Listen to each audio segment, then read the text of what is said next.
بسم اللہ الرحمن الرحیم۔ السلام علیکم۔ ہم آج بھی پروفیسر سید محمد سلیم رحمۃ اللہ علیہ کی کتاب مسلمان خواتین کی دینی اور علمی خدمات کا مطالعہ جاری رکھیں گے، اور آج اس سلسلے میں ہماری 11ویں نشست ہے، اور ابھی تک ہم نے اس کتاب کے حرف آغاز اور باب اول مکمل مطالعہ کر چکے ہیں، اور دوسرا جو باب ہے اس کا بھی ہم نے کافی حد تک مطالعہ کر لیا ہے، اور اب باب دوئم میں ہم جو آج جس ٹاپک کو پڑھیں گے وہ ہے فلسفے اور ریاضی کی ماہر خواتین۔ ربانہ ایک عالی خاندان عورت تھیں۔ ان کو علم ہندسیہ اور علم ریاضی میں بڑا کمال حاصل تھا۔ بڑے مشکل سوالات باتوں میں حل کر دیتی تھیں۔ مشہور علم دوست خلیفہ الحکم ثانی اس خاتون کو اپنا سیکریٹری مقرر کیا تھا۔ سیدۃ النساء حرمان، یہ مولانا فضل حق خیر آبادی کی دختر تھیں۔ اپنے والد سے عربی، فارسی اور علوم متبادلہ کی تعلیم حاصل کی۔ خاندانی علم قدیم فلسفے میں بڑا دیرک حاصل تھا۔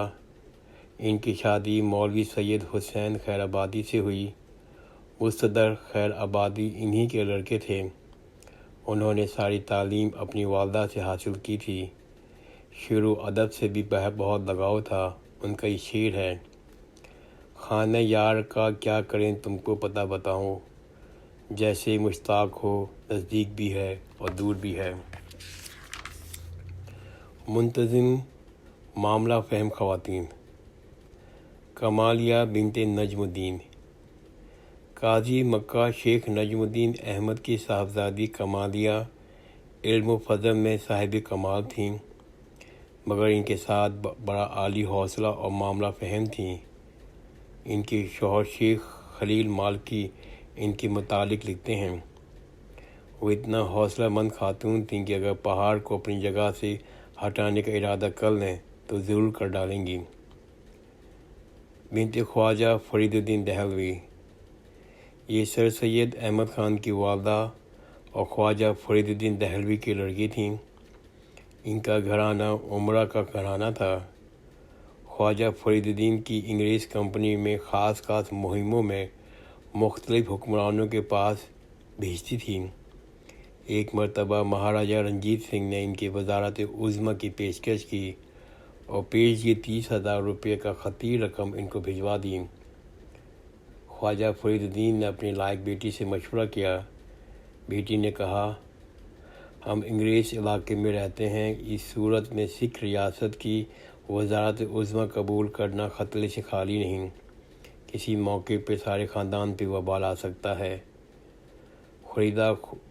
خواجہ فرید الدین نے بیٹی کی بصیرت اور معاملہ فہم کی تعریف کی اور رنجیت سنگھ کی پیشکش کو ٹھکرا دیا۔ افضل النساء بیگم، افضل النساء فتح آباد کے منصف نظام الدین خان افضل کی بیٹی تھیں۔ انہوں نے ساری تعلیم اپنے والد سے حاصل کی، یعنی طب کی بھی تعلیم حاصل کی۔ ان کی شادی مولوی اصغر علی خان ڈپٹی کلکٹر بھرت پور سے ہوئی۔ ڈپٹی صاحب مقدمات کی فائلیں گھر پر لائے آتے تھے۔ لائق فائق بیگم ان کے کام میں کا ہاتھ بٹاتی تھیں۔ وہ فائلیں پڑھتی تھیں اور ان پر اپنا فیصلہ لکھ دیتی تھیں۔ شوہر ان پر صرف دستخط کر دیتے تھے۔ حکیم ریاض علی اکبر آبادی نے طب کی تعلیم افضل النساء بیگم سے حاصل کی تھی۔ فریضہ حج ادا کیا اور روداد سفر مرتب کیا۔ ان کا انتقال 1917 میں ہوا۔ بیگم حسرت موہانی، یہ پہلی مسلمان خاتون تھیں جنہوں نے اپنے شوہر کے پہلو آزادی کی جنگ میں حصہ لیا۔ مولانا حسرت موہانی کو جب حکومت برطانیہ نے جیل میں ڈال دیا تو اس خاتون نے ان کے رسالہ رودائے معلیٰ کی خود باقاعدگی سے نکالا۔ حسرت نے جب خاردی اسٹور جاری کیا تو یہ بھی کھدر میں ہی مبلوث ہو گئیں۔ حسرت قلندرانہ طبیعت کے مالک تھے، بس خیال آیا اور لمبے سفر پر روانہ ہو گئے۔ تیاری بس اس قدر ہوتی تھی کہ وہ اندر جا کر کہتے تھے: بیگم میرا بخچہ تیار کر لو۔ بخچہ بغل میں دبایا اور روانہ ہو گئے۔ سفر پہ اسی انداز پہ چلے گئے۔ سارے معاملات یہ منتظم خاتون خود سنبھالتی تھیں، بہت بڑی منتظم خاتون تھیں۔ فن خطاطی کی ماہر خواتین۔ اسلامی تاریخ میں فن خوش نویسی اور خطاطی نہایت مقبول ترین فن رہا ہے۔ عوام اور خاص سب اس فن کے قدرداں ہوتے تھے۔ خطاطی کے فن پر سینکڑوں روپے قربان کر دیے جاتے تھے۔ مردوں کے ساتھ ساتھ بعض خواتین نے بھی اس فن میں ناموری حاصل کی ہے۔ عام طور پر عربی میں ایسے خواتین کے نام کے ساتھ کاتبہ لکھا ہوا ہوتا ہے۔ خواتین کے لیے اس فن شریف میں ایک وجہ کشش یہ بھی تھی کہ یہ اچھا روزگار تھا۔ آج بھی کراچی میں انواری بیگم خاتون ہیں جو کتابت سے روزگاری حاصل کرتی ہیں۔ بنت اقرا بغدادیہ، یہ اپنے دور کی مشہور کاتبہ تھیں۔ انہوں نے فن کی تحصیل مشہور استاد فن ابن ابواب سے حاصل کی۔ یہ خاص طرز اختراع کی تھی جو بعض کاتبوں میں مقبول ہوئی۔ ایک مرتبہ سلجوقی حکمران اور شار روم کے درمیان صلح ہوئی۔ صلح نامے کی کتابت کے لیے وزیر اعظم ابو النصر حمید الملک کندری نے بنت اقرا کو بلایا۔ انہوں نے اس کی کتابت کی۔ یہ صلح نامہ ایک صفحے پر مکتوب ہے، مگر معلوم ہوتا ہے کہ موتی پورے ہوئے ہیں۔ اس پر خوش ہو کر وزیر نے بنت اقرا کو 1000 دینار سرخ عطا کیا۔ یہ تحریر شہنشاہ روم نے نمونے کے طور پر محفوظ کی تھی۔ صفیہ بنت عبداللہ، یہ اندلس کی خاتون فن خطاطی میں بہت مشہور تھیں۔ قرطبہ کی کاتبات۔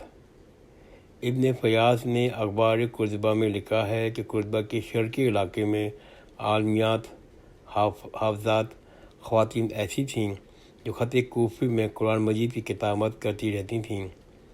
واضح رہے کہ اس زمانے میں مطبع ابھی ایجاد نہیں ہوا تھا، اس لیے کلمی قرآن مجید کی طلب بہت زیادہ ہوتی تھی۔ مغل شہزادیاں، مغل حکمرانی کے فن خطاطی سے عشق تھا۔ تمام مغل شہزادے اور شہزادیاں اس فن باقاعدگی کی تحصیل حاصل کرتی تھیں۔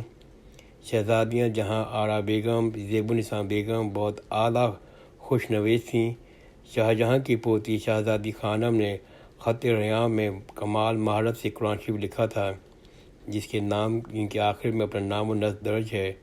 یہ نسخہ بانکی پور، پٹنہ کے کتب خانے میں محفوظ ہے۔ بادشاہ بیگم دہلوی، اس خاتون نے مشہور استاد زبانہ محمد امیر پنجہ پور دہلوی سے فن خطاطی سیکھا۔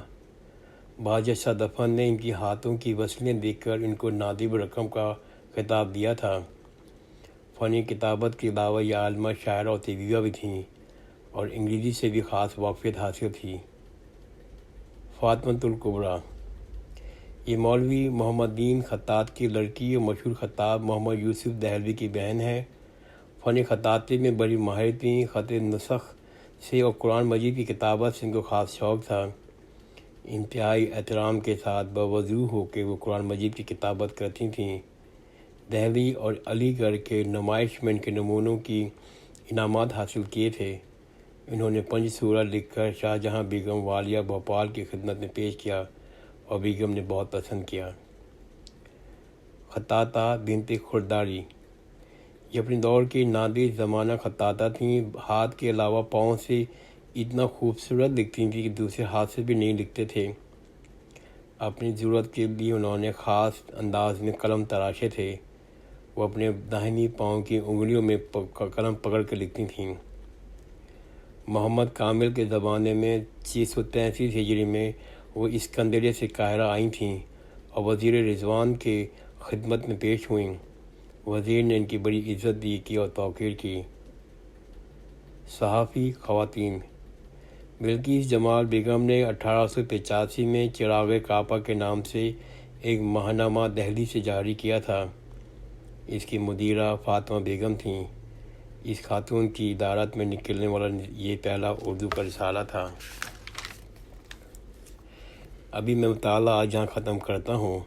آئندہ کی نشست میں انشاءاللہ ہم فن طب کی ماہر خواتین کے بارے میں مطالعہ کریں گے۔ جزاک اللہ خیر، خدا حافظ۔